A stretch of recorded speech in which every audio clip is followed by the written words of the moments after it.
Wellman TV. Dino Abante. Kabanata 241 Isang Dirty Cop. Hey! Isang malamig na tawa muna ang pinakawala ni Eva, saka nagsalita ng matulis. Akala ko may mahiwagang paraan ka, pero ang iminungkahi mo ay isang standard procedure sa criminal investigation. Gagawin sana namin ito kahit wala kang binanggit. Maghintay ka dito. Hanggang sa malinaw ang kaso, hindi ka na umalis ka.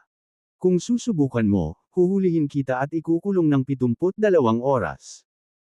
After schooling Dino, Eva ordered her team, kumuha ka at mangolekta ng mga sample ng sulat kamay mula sa lahat ng empleyado ng hotel. Kailangan nating mahanap ang taong nagsulat nitong suicide note ngayong gabi. Makalipas ang kalahating oras, nakahanap nga ang team ng katugmang sample ng sulat kamay. Ang tala ay isinulat ng isang kawani ng paglilinis sa hotel, si Mia Taylor, na walang tungkulin noong panahong iyon. Agad na inakay ni Eva ang ilang miyembro ng team sa apartment ni Mia. Sa oras na dumating sila, gayunpaman, ang lugar ay nakakatakot na walang laman, at hindi sinasagot ni Mia ang kanyang telepono. Nawala na ba si Mia? Sa apartment, nakita ng team ang dalawang manika na nabutas ng mga karayom. Ang bawat manika ay nilagyan ng pangalan, ang isa ay gwapo, ang isa ay Genflower. Hanapin. Patuloy na maghanap. Huwag palampasin ang anumang sulok. Huwag pansinin ang anumang piraso ng ebidensya. Kahit na natuklasan ang mga manika, alam nila na ang mga manika na nabutas ay hindi maaaring isumite bilang ebidensya. Pagkatapos ng lahat, walang sinuman ang maniniwala na ang gayong mga bagay ay maaaring gumawa ng pagpatay. Dinampot ni Dino ang isa sa mga manika, pinagmasdang mabuti. Nang makita ito, naramdaman ni Shitstrong ang isang pagkakataon para salubungin siya. Scumbag, ano sa palagay mo ang ginagawa mo? Katibayan iyon, at hindi ka bahagi ng aming koponan. Hindi mo ito basta-basta kakayanin. Mas mabuting ilagay mo ito. Kung nag-iwan ka ng fingerprints, suspect ka. Shitstrong, anong ginagawa mo? Dirty cop ka ba? Mukhang may karanasan ka dito. Sabi ni Dino, sabay tawa ng mga manika kay Shitstrong. Dahil hindi mo ako papayagan na hawakan sila, paano mo sila suriin? Tingnan natin kung alam mo kung ano ang mga ito at kung maaari mong basagin ang kaso. Dalawang maliliit na manika lang sila, malaking bagay. Wala silang ibig sabihin. Hawak ng mga manika na ito ang banal na kaluluwa ni Mia. Kung matuntan natin ang kanyang banal na kaluluwa, mahahanap natin ang kanyang hindi banal na kaluluwa. Ang isang banal na kaluluwa ay maaaring umiral sa labas ng katawan, ngunit ang isang hindi banal na kaluluwa ay hindi. Kung mahahanap natin ang hindi banal na kaluluwa ni Mia, mahahanap natin ang kanyang pagkatao. At hulihin siya. Ano? Holy soul. Unholy soul. Pari ka ba o ano? Nagsasagawa kami ng investigasyon dito, hindi nagdadasal sa simbahan. Shitstrong, paano mo ipaliwanag kung paano nakapasok si Handsome sa room 1313 at nagbigti ng buo ang selyo sa pinto? Iminumungkahi mo ba sa iyong teorya na si Mia ay nagsagawa ng ilang mystical na ritual, na nagbubuklod sa isang masamang espiritu sa kanya, at iyon ang dahilan kung bakit siya pumunta doon magbigti? Si Shitstrong ay hindi naniniwala sa pagkakaroon ng masasamang espiritu, kaya ang kanyang mga tanong ay sinadya upang kutsain si Dino.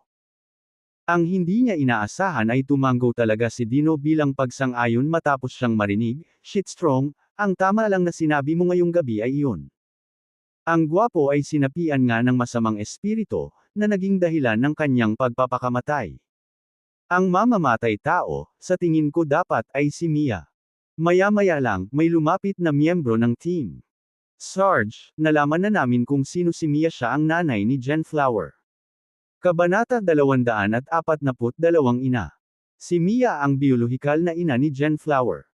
Ang paghahayag na ito ay nagpasindak sa lahat ng naruroon, maliban kay Dino. Mia being Genflower's mom, and Genflower died because of Handsome's death.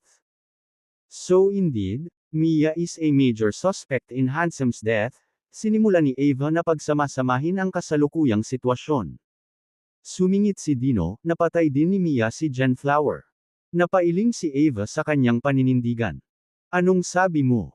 Sinasabi mong pinatay ni Mia si Genflower. Sinasabi mo sa akin na pinatay ng ina ang sarili niyang anak. Oo.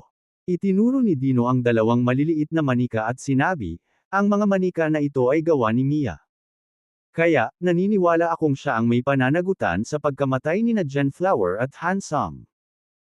Hindi na natiis ni Shitstrong ang mga sinasabi ni Dino at sinamantala niya ang pagkakataong maliitin siya. Sarge, sa tingin ko ay hindi mo dapat pakinggan ang mga kalokohan ng hamak na ito. Duda ako na naiintindihan niya ang sinasabi niya. Sa karamihan, ang mga manika na ito ay maaaring magmungkahi na maaaring mayroon si Mia. Sumali sa isang kulto, ngunit kung ang pagkamatay ni na Genflower at Handsome ay nauugnay sa kanya, sa palagay ko ay hindi iyon ang kaso.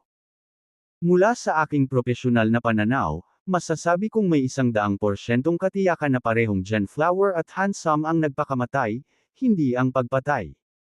Siyempre, kung ang kanilang pagkamatay ay konektado kay Mia ay isa pang tanong.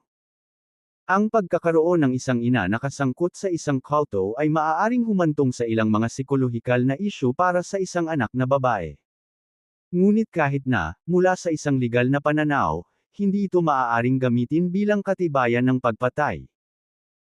Kahit na si Mia ay nagdulot ng mga psikolohikal na problema para kay Genflower, na maaaring humantong sa depresyon na sa huli ay nagresulta sa kanyang pagkitol sa sarili niyang buhay, ang kanyang pagpapakamatay ay legal pa rin na tutukayin bilang iyon, isang pagpapakamatay. Talagang hindi namin maaaring ikategorya ito bilang pinapatay ni Mia si Genflower. Lohikal ang pagsusuri ni Shitstrong, kung saan tumanggo si Ava bilang pagsang-ayon. Gayunpaman, sumang-ayon lamang siya sa kalahati nito. Shitstrong, malaki ang posibilidad na iminumungkahi mo. Maaaring binawian na nga ng buhay si Genflower dahil sa mga psikolohikal na issue. Pero paano ang gwapo? Kung sumali si Mia sa isang kulto at hindi niya ito ina, hindi niya dapat naapektuhan ang kanyang pag-iisip. Kalusugan, tama. Sarge, Shitstrong elaborated, maaaring si gwapo ay 9 love ng husto kay Genflower. Matapos masaksihan ang kanyang paglukso, ayaw na niyang mamuhay ng mag-isa, kaya pinili niyang magbigti at sundan siya sa kamatayan. Follow her in death. May mga lalaki pa bang gagawa noon sa panahon ngayon? Tanong ni Ava.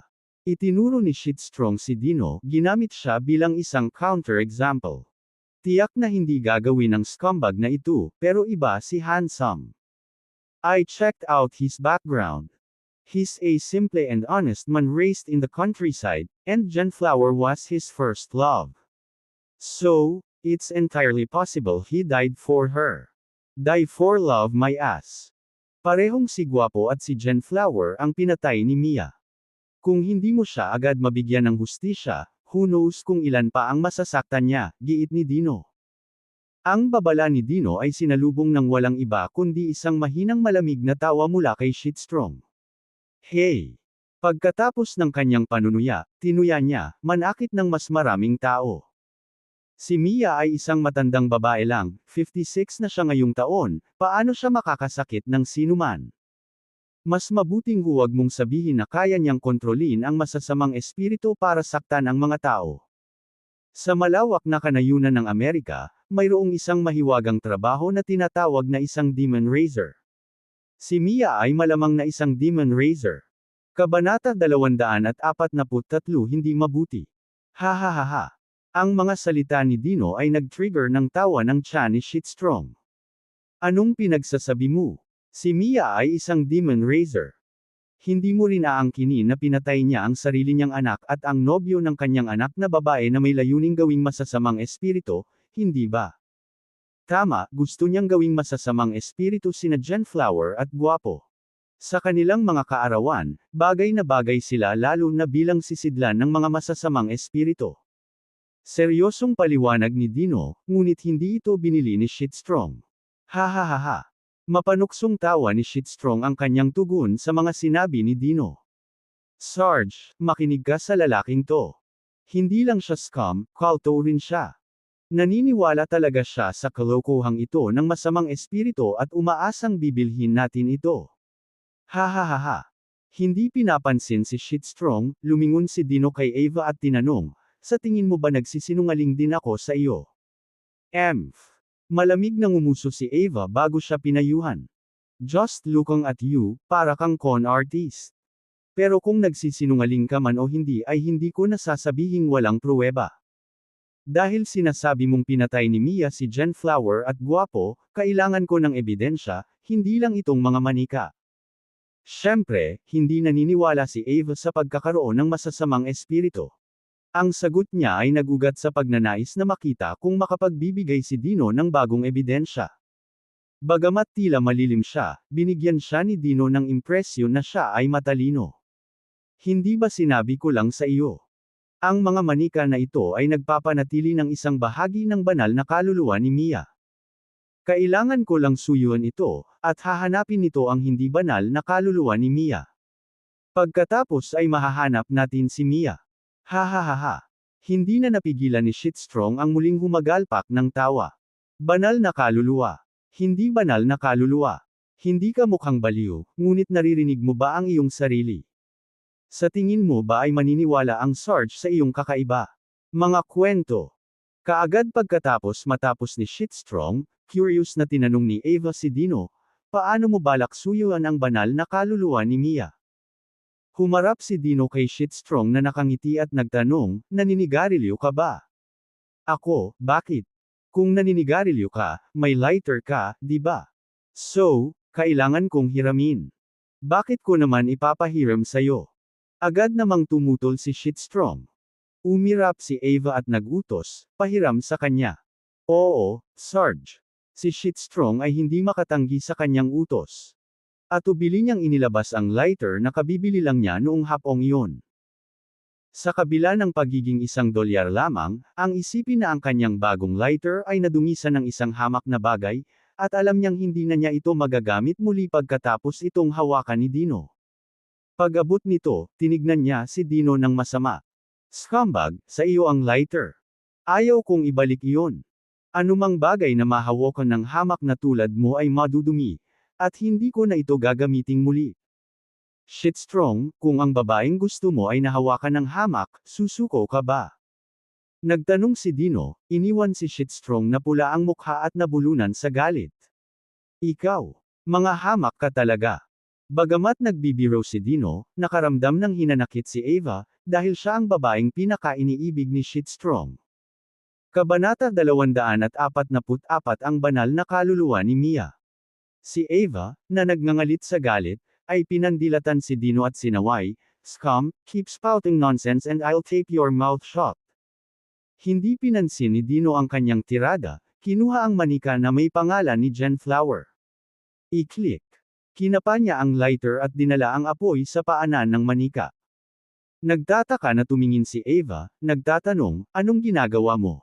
Pinakakawalan ko ang banal na kaluluwa ni Mia mula sa manikang ito.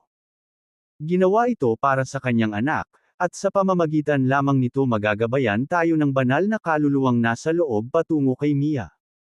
Hahaha. Muling tumawa si Shitstrong, ang kanyang pangungutya ay lantad gaya ng dati. Pagkatapos niyang magkasya, itinuro niya ang manipis na butil ng usok na tumataas mula sa ulo ng manika at nagtanong, hindi mo sinasabi na ang usok na ito ay banal na kaluluwa ni Mia, di ba? Eksakto. Hahaha. Ang same time na sagot ni Dino ay nagdulot ng karagdagang tawa mula kay Shitstrong. Scum, sinusubukan mo bang insultuhan ang katalinuhan ng Sarge? Ang manika na ito ay pinalamanan ng damo at natatakpan ng isang maliit na mabulaklak na tela. Sa pamamagitan ng pag-iilaw nito mula sa ibaba, syempre, ito ay maglalabas ng usok.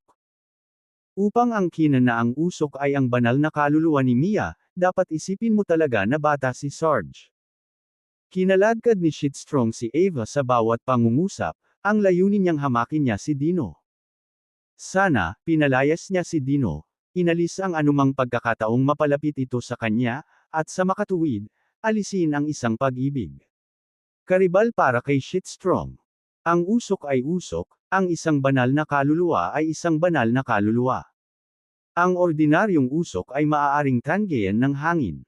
Ang isang banal na kaluluwa ay iba. Ito ay lumilipad sa gitna ng hangin, pagkatapos ay dahan-daang nagiging isang tao. Pagkatapos magpaliwanag ni Dino, nilapitan ni Ava si Ava at nakita niyang hindi talaga kumalat ang usok. Ang wisp ay nasuspine sa gitna ng hangin, na bumubuo ng isang itim na spherical na bagay na kahawig ng isang malaking madilim na globo. Ang eksena ay lumabag sa makatwirang agham. Nakita rin ni Shitstrong ang itim na globo ngunit nanatiling hindi kumbinsido.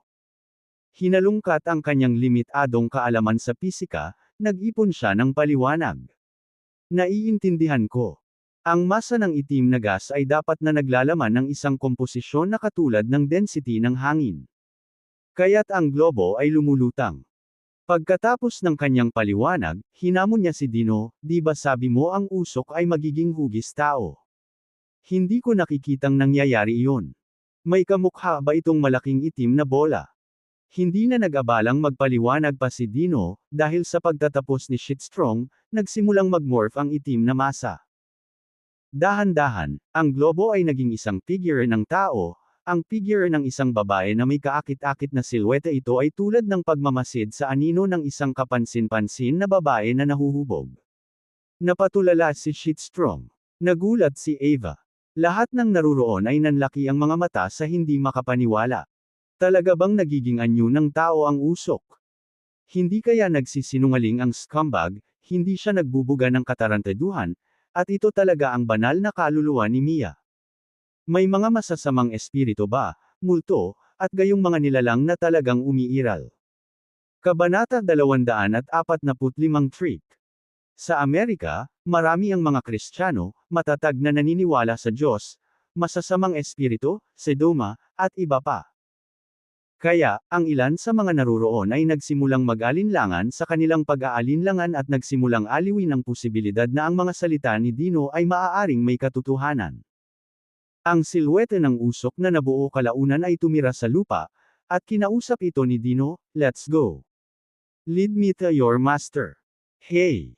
Pinutol ni Shitstrong si Dino na may mapanuksong pagngisi, pagkatapos ay itinuro ang ilong ni Dino at nagtanong, "Anong pakulo ang ginamit mo dito?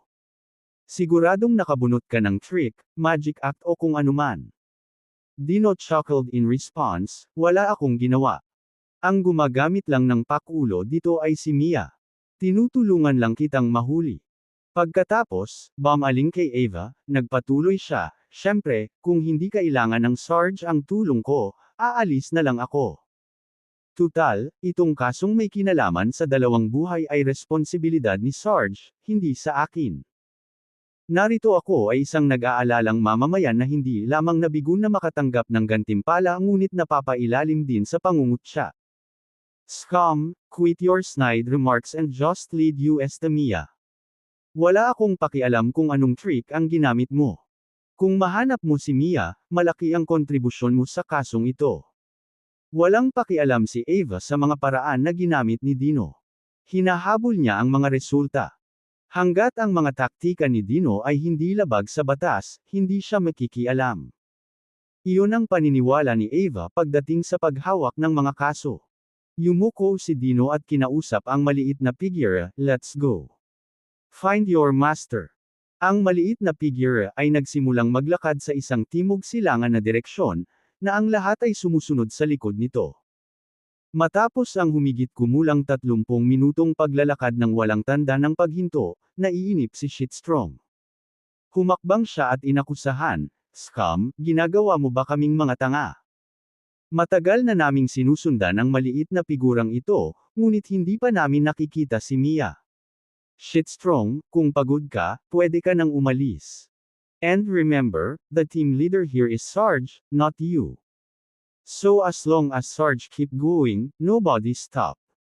Ibinalik ni Dino ang sagot na ito kay Shitstrong bago magpatuloy sa pagsunod sa figure, na, pagkatapos ng isa pang kalahating oras, ay humantong sa kanila sa Window Street.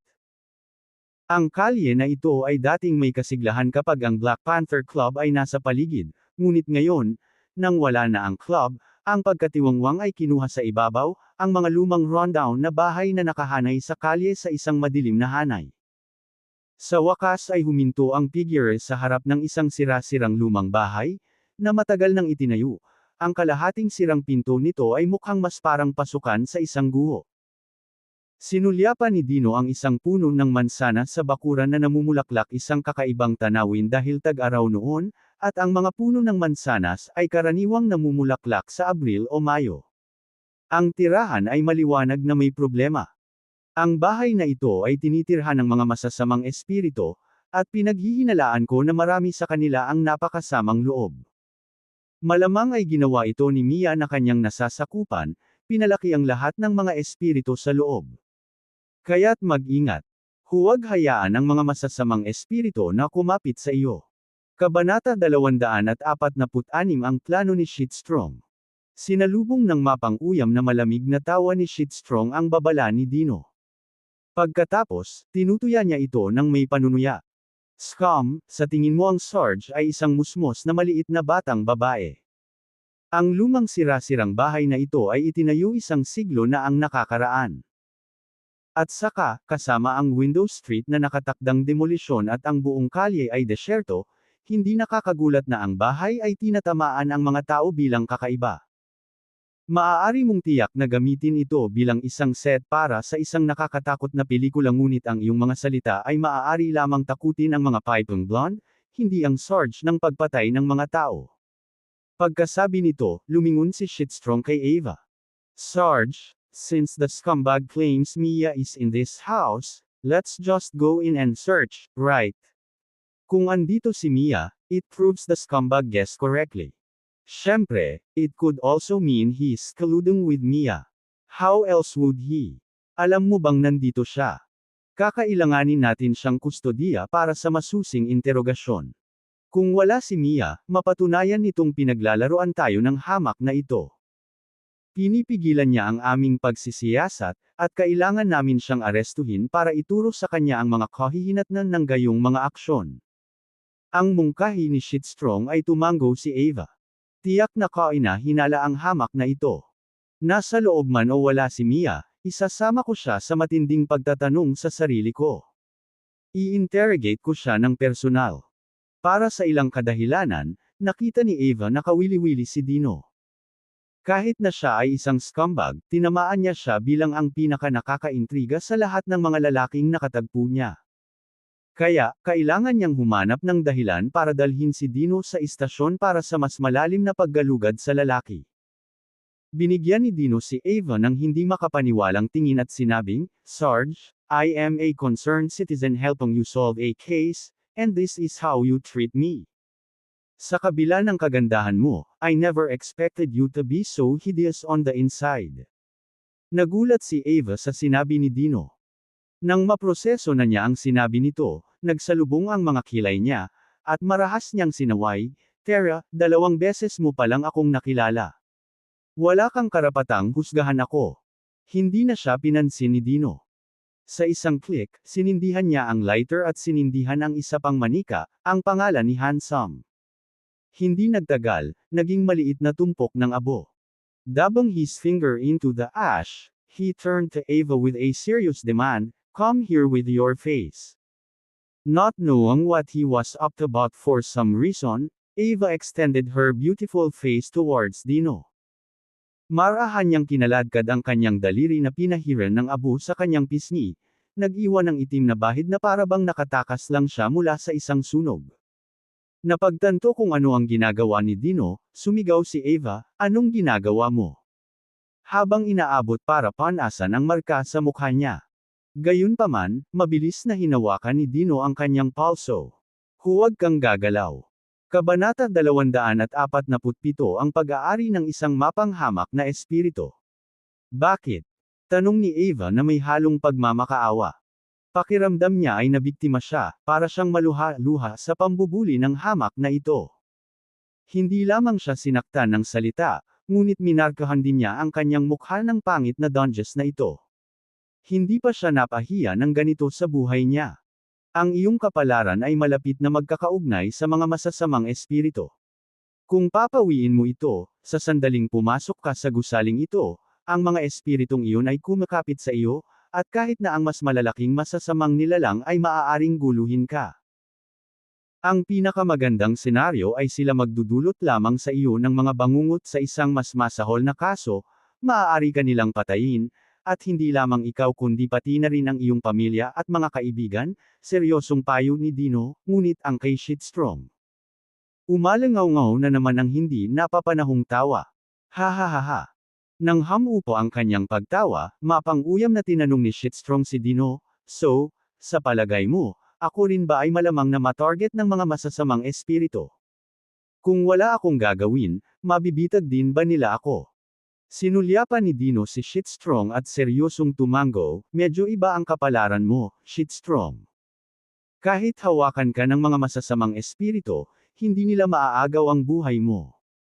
Hanggat nandito ako, hindi makakapatay ang mga espiritu. Ikaw.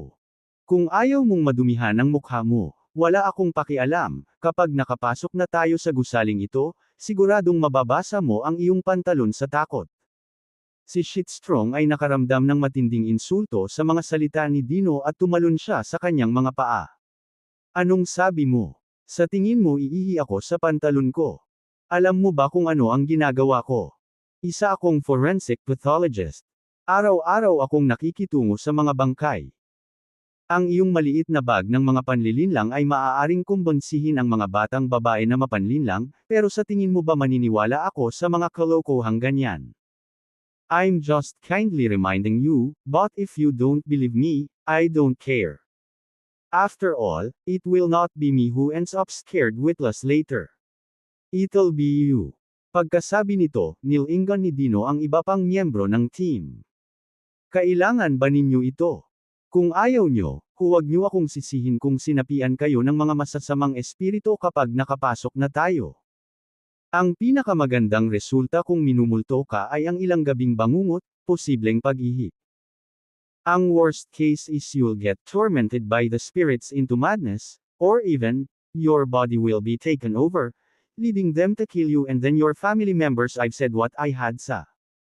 Kung sino man ang gustong magpahid ng abo na ito sa kanilang mukha, pumila na kayo. Ha ha ha ha. Ang pananalita ni Dino ay nagdulot ng panibagong pagsabog ng malakas na tawa mula kay Shitstrong.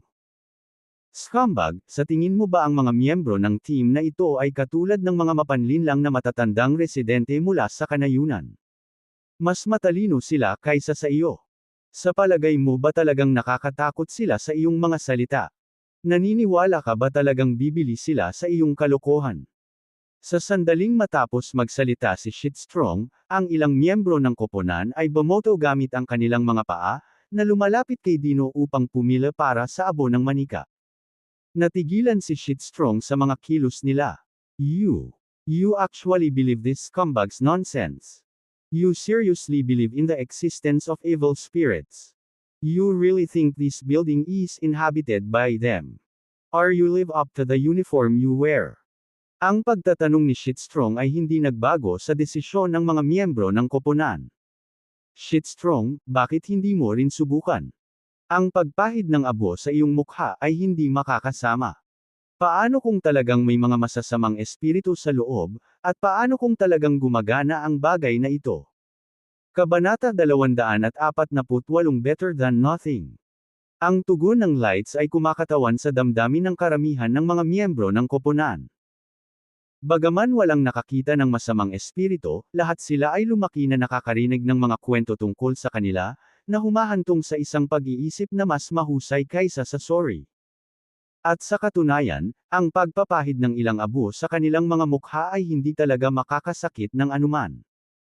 Sa karamihan ng mga miyembro ng koponan na pinipiling maniwala kay Dino, ang mga hindi nakapagpasya sa simula ay tinanggap din ang alok ni Dino para sa tulong. Sa kalaunan, tanging si Shitstrong ang nanatiling pare-pareho sa kanyang orihinal na saloobin, bilang ang tanging tao na hindi tumanggap ng tulong ni Dino. "Shitstrong, sigurado ka bang ayaw mo nito?" Isang huling paalala ang ibinigay ni Dino. "Hindi." Ang tugon ni Shitstrong ay nanatiling mapagpasyahan. Dahil hindi naniniwala si Shitstrong sa mga sinabi ko, wala na akong masasabi pa. Ang payo ko, iwasan mong matakot to the point na basain mo ang sarili mo mamaya pagpasok natin sa building na ito, baka gusto mong maghanda ng diaper o mga ganyan. Ang komento ni Dino ay ikinagalit ni Shitstrong hanggang sa natapakan ang kanyang paa. "Scum, sinisiraan mo ba ako? Fair na. Hanapin natin si Mia sa loob ng building. Hindi siya tatakas dahil handa na siya. Gusto niyang patayin tayong lahat at gamitin ang ating mga katawan para pakainin ang mga masamang espiritu. Kaway ng kamay, pinangunahan ni Dino ang grupo papasok ng building. Correct. Itinulak ni Dino ang kalahating nakasabit, binalatan ng pintura, at sobrang sira na pintong kahoy, na unang pumasok sa loob. Sumunod naman ang iba, ngunit habang ginagawa nila, isang kakaibang bagzo ng hangin ang dahilan ng pag-ugoy pabalik-balik ng halos nakasabit na pinto. Lawak. Lawak. Ang tunog ay tila mga bulong mula sa masasamang espiritu. Kakatwa, walang mga bintana sa silid, at walang hangin sa labas. Gayunpaman, may hangin sa loob ng gusali. Lahat ng miyembro ng team ay natakot. Si Ava, na mukhang natatakot, ay nagtanong kay Dino, saan nanggagaling ang hangin? Dahil sa mga espiritong tumatakbo sa loob.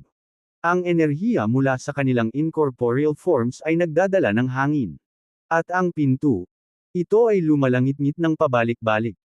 Tiyak na hindi ang mga espiritu ang nanginginig dito, hindi ba? Tanong ni Ava. Siya ay isang matalinong babae.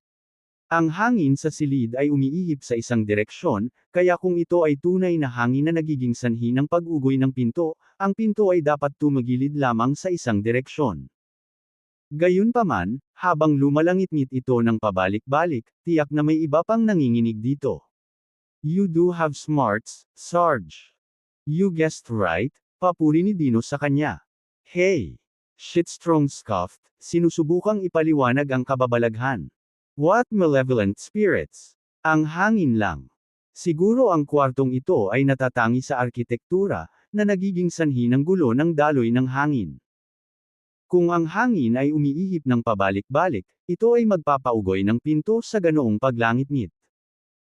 Upang patunayan ang kanyang punto at iwaksi ang anumang paniwala ng mga masasamang espiritu, si Shitstrong ay nagpakita ng isang matapang na mukha at ipinahayag, Scum, hindi ba't sinabi mo na ang mga espiritu ay nanginginig sa pintuan na ito?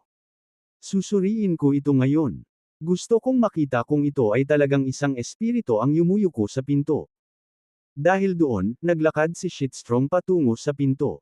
Shitstrong, wala ka sa mukha. Ibig kong sabihin, wala ka talagang proteksyon sa iyo. Kung pupunta ka doon at isang espiritu ang kumakapit sa iyo, magsisisi ka. Bagamat ang espiritong nanginginig sa pinto ay, sa partikular na makapangyarihan at hindi kayang pumatay sa iyo, ang isang espiritu ay isang espiritu, at kung hindi ka nito kayang patayin, malamang na mahihirapan ka pa rin nito. Kabanata 249 na sumisigaw. Sa 7 espiritu ng dragon sa loob niya, nakikita ni Dino ang lahat ng bagay sa mundo, kabilang ang mga masamang espiritu sa silid. Nanginginig sa pinto ang isang batang mukhang espiritu, nakasuot ng pulang suit na may mohawk na hairstyle. Ang mga espiritong tulad ng batang ito ay maaari lamang takutin ang mga tao, nananatili silang hindi nakikita kapag pinili nila, ngunit maaari rin silang magpakita sa mga ordinaryong mortal kapag nais nilang makita. Lumapit si Shitstrong sa pintuan, hinanda niya ito ng kanyang kamay para pigilan ang panginginig, at sinabing may tanda ng tagumpay, nasaan ang masasamang espiritu. Scum, sabi mo may mga masamang espiritu dito, hindi ba? Nasaan sila? Bakit wala akong makita? Habang nagsasalita si Shitstrong, tumalon na ang batang lalaki sa kanyang leeg, pinulupot ang kanyang mga kamay na may mantsa ng dugo sa ulo ni Shitstrong na parang nakayakap sa isang malaking bola. Shitstrong, may nararamdaman ka ba sa leeg mo? Ano kayang nasa leeg ko? Wala akong nararamdaman. Kahit na nagsisimula ng makaramdam ng pananakit si Shitstrong sa kanyang leeg, tumanggi siyang paniwalaan na may kinalaman ito sa kakaibang presensya. Kung may bagay talaga sa kanyang leeg, kumbinsido siya na makikita niya ito. Hindi naman siya bulag, kung tutuusin. Biglaan. Ngumisi. Umalangaw-ngaw ang tawa ng maliit na batang lalaki mula sa itaas ng ulo ni Shitstrong, na nagpasindek sa kanya hanggang sa punto kung saan nanghina ang kanyang mga paa, at ang kanyang buong katawan ay nanginginig. Pansamantala, sinubukan niyang iangat ang kanyang ulo, ngunit naramdaman niyang parang may pares ng mga kamay ang humawak dito kaya hindi niya maigalaw ang kanyang leeg. Ano ang nangyayari? Dahil ba hindi siya nakatulog ng maayos kagabi? Shitstrong, kailangan mo ba ng tulong ko? Tanong ni Dino. Tulong sa ano? Nakasakay sa leeg mo ang isang maliit na bata. Kung hindi ko gagawin, mananatili siya doon. Who knows? Baka magdesisyon pa siyang umihi sa'yo. Nang matapos magsalita si Dino, naramdaman ni Shitstrong ang panlalamig sa kanyang leeg. Nagsimula na talagang umihi ang batang nakaakbay sa kanya. Ngumisi. Tumawa ulit ang bata, bago ibinaba ang ulo para makipag-eye contact kay Shitstrong. Ah! Ah! Sumigaw si Shitstrong sa taas ng kanyang mga baga. Ngumisi. Muling tumawa ang bata, sa pagkakataong ito ay nakita si Dino na umalis sa silid at pagkatapos ay mabilis na tumalon mula sa leeg ni Shitstrong at tumakbo sa isang kalapit na silid. Sa sandaling umalis ang bata, naramdaman ni Shitstrong ang agarang ginhawa sa kanyang leeg, ngunit nakaranas pa rin siya ng matagal na lamig. Pagkatapos ng lahat, ang maliit na bata ay umihi sa kanya, na minarkahan siya ng ihi ng isang masamang espiritu. Maliban kung may tumulong kay Shitstrong na alisin ang marka, mananatili ito magpakailanman, na umaakit sa mga kalapit na masasamang espiritu. Sa madaling salita, kung hindi tutulungan ni Dino si Shitstrong, mula sa puntong iyon ay makakatagpo si Shitstrong ng mga masamang espiritu tuwing gabi. Gabi-gabi ay binabasa niya ang kama. Bagamat hindi kayang patayin ng mga espiritong iyon si Shitstrong, hindi niya kayang tiisin ang presensya nila sa mahabang panahon. Daranas siya ng matinding nerbiyos na pagkahapo. Pagkatapos ng lahat, makakaranas si Shitstrong ng gabi-gabing bangungot. Gaano man katatag ang kanyang katawan, hindi niya kakayanin ang gayong paghihirap. Shitstrong, nakita mo ang batang iyon, tama. Ngayon dapat kang maniwala na totoo ang sinasabi ko, hindi ba? Kabanata 250 What little boy? What little boy? What are you talking about? Saan nanggaling ang batang ito? Stop your bullshitting, you scumbag, you waste. Shitstrong, sa kabila ng pagiging malapit sa hindi sinasadyang pag-ihi dahil sa takot, ay gumawa pa rin ng isang matigas na pagkilos. Sa katunayan, nakita ni Shitstrong ang maliit na batang iyon, at napasigaw siya nang makitang iyon, ngunit hindi siya naniniwala na ito ay isang multo. Naisip niya na baka hallucination lang iyon. Oo, isang hallucination. Hindi maaaring totoo ang mga multo, at kung nakakita ng isa si Shitstrong, maaaring dahil lang ito sa isang ilusyong dulot ng tensyon. Upang maging isang mahusay na forensic pathologist, ang isa ay dapat magkaroon ng isang malakas na psikolohikal na make-up, at Shitstrong alam ng isang bagay o dalawa tungkol sa psikolohiya. Tiwala siya sa kanyang tibay ng isip. Mabilis, inayos niya ang kanyang pag-iisip, hinayla ang kanyang sarili mula sa gulat at bumalik sa kanyang karaniwang propesyonal na pagtitimpi. Sabi mo nasa building si Mia, nasaan siya? Tanong ni Shitstrong kay Dino, na nagpanggap na kalmado habang talagang sabik na umalis sa lugar. Kapag nahanap na nila si Mia, maaari na silang lumabas. Nandyan si Mia.